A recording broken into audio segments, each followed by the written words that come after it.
So what's up guys? So ayun nga guys, kakagising ko lang. So ayun, chinecheck ko yung mga bulaklak ko ngayon na tinanim. So ayun, pagbalik ko after 9 months, dadami na naman ko. So ayun, nabuhay talaga sila. Ayun, pupuntahan ko yung mother ko kasi ang aga-aga ngayon, nagtatrabaho na naman.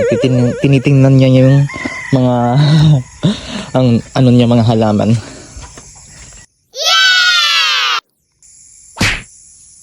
So ayun nga po yung mga tinanim mga kamote, grabe, sobrang dami. Nakita nyo, meron pa doon sa unahan. Sobrang sipag po talaga yan magtanim ng kamote, grabe.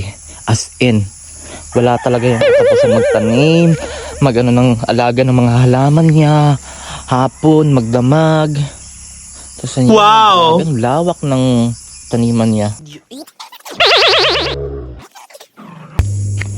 So ganyan po talaga, ganyan, grabe, sobrang lawak. Dito, mapapansin nyo, ayan. Meron pa siyang mga tanim.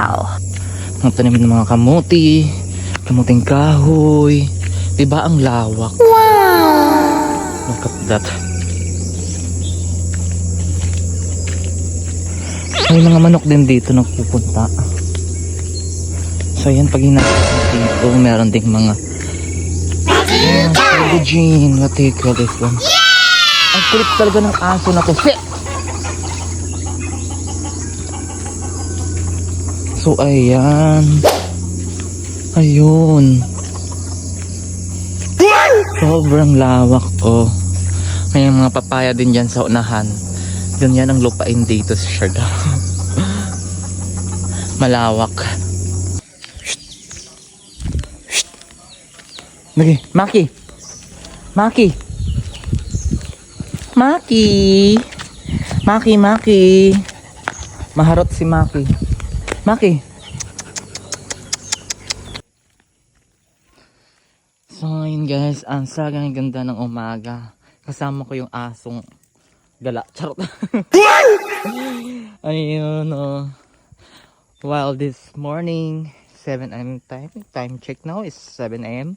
So yan, ang ganda lang dito maglakad-lakad dito sa ano. Wow! Talaga ang province vibes talaga pag umaga. Tingnan mo, ganda ng view, diba? Ganda, nature lover, charot. Exercise lang, lakad lang, papuntang barangay. Bibili ng egg. Nauna nga sa akin. Wow! Dugi!